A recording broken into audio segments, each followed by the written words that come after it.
Welcome back, artistic family, and for those of you who are new, thank you so much for stopping by.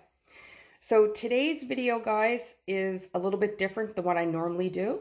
I am doing the first set of pieces to an elegant and classy art collection I'm doing that I'm calling the Deluxe Collection. It will be in a series because I'm doing several different types of pieces. I'm pouring on different various surfaces, which I'll get to in a moment. And I don't want the videos to be too long, so I will be separating it. But I just wanted to explain to you right now what it's going to consist. So normally I usually don't sell really small pieces. I usually do, the majority of my artwork is done on large canvases for sale because I sell the majority through commission work. And I just am not particularly that happy with small pieces for sale. That's just me. It's my style, my thing. However, I do want to do some different collections for sale, and I thought it would be great to do some small pieces, but to upscale them so that they looked more elegant and classy, which fits with my modern decor and my artistic style. So I am pouring for you guys today on these three, and I don't want to call them thick edge, but they're good size MDF panels. Okay, so it will be a triptych. And what I'm going to be doing with those is I have these gorgeous thick edge black frames that I got from Michaels. Okay, and they're shadow boxes, and as you can see here, they have the gap on the sides so that the picture or whatever you put in it sits back in it. And so I will be doing something special on the back of these with the rounds, which I will show you guys in the next video. But I did want to show you guys what they were going to go in. And because the rounds that I'm doing are all going to be on a white base with negative space, and I chose that particularly, one, it fits my style. You guys know I love negative space. Two, because it's a round, I think that the round would pop more on negative space. And three, I have black frames. So the black and the white is going to create that gorgeous contrast and allow those gorgeous, elegant, classy metallic colors that I'm going to put on top pop. Okay, I'm doing some simplistic design, and I'll get into all that in a moment. So that's what's going to happen with those. And like I said, I'm going to be doing something special with the back, which I will show you guys in part 2 when I do the framing.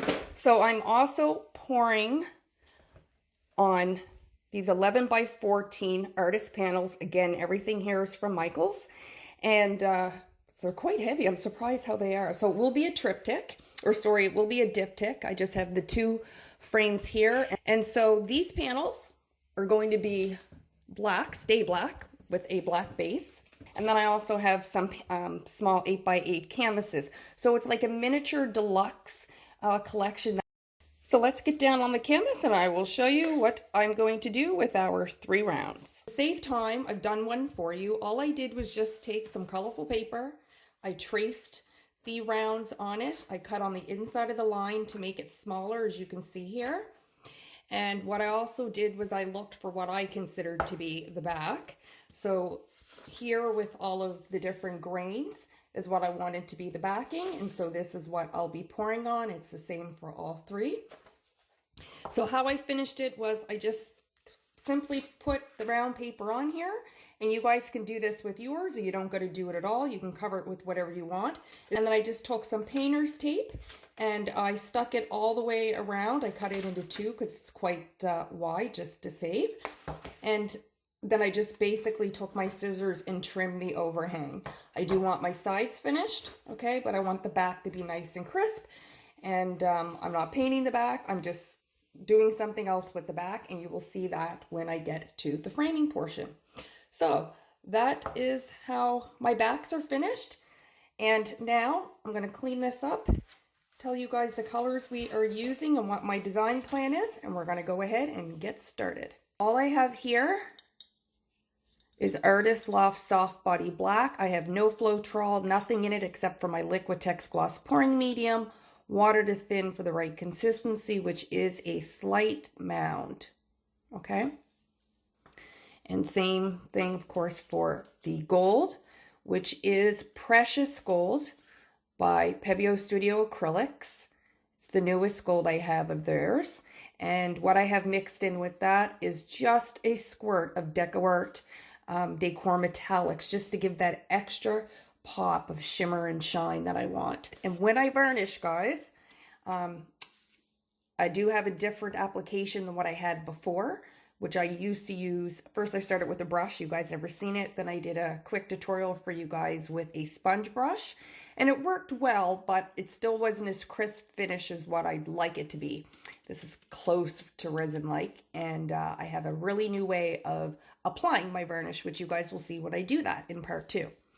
Here I have the base, okay, and it's a little bit thinner than a slite. You don't see a mound at all, so it's closer to what I call a trace. I have Liquitex Gloss Pouring Medium in it, just a squirt. I do not measure, guys, so I call that my 1 part. And ratio is 2 to 1, and I have Artist Soft Body White, and I have a squirt of Titanium White by Liquitex. So I want it simplistic. As I mentioned, I do want negative space. So I'm just going to make a nice curvy motion, okay? And come down and give it a few little wispy lines in doing so.